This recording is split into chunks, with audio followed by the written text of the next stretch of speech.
What about the First Amendment and freedom of speech? Have you ever wondered why someone was not arrested for spewing hate-filled and hurtful messages? Under the First Amendment of the U.S. Constitution, people have the right to express themselves, even if their message is one of hate.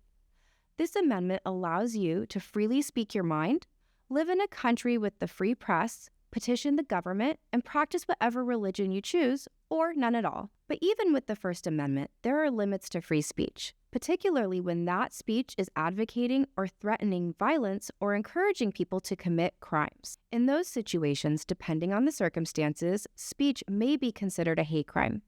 For example, true threats, which are statements where the speaker means to communicate a serious expression of intent to commit an unlawful act of violence to particular individuals, are outside the bounds of protected speech. The following example illustrates the difference between protected speech and a hate crime. Let's say you are walking through a public park and see a white supremacist rally out in the open, and hear the following statements. First, our race is superior to other races. This statement is hateful and offensive, but it is free speech protected by law. Next, you hear, those opposing our race, like those people over there, are the enemy and must be attacked now. The situation is important to understand. Do the members of the group appear ready and willing to take violent action right away?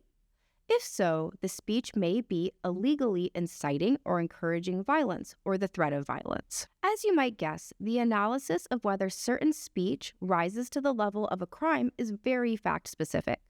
Regardless of whether the conduct is protected speech or a hate crime, we encourage you to report all such incidents to law enforcement because it may alert authorities to an ongoing threat or help with the investigation of a later hate crime.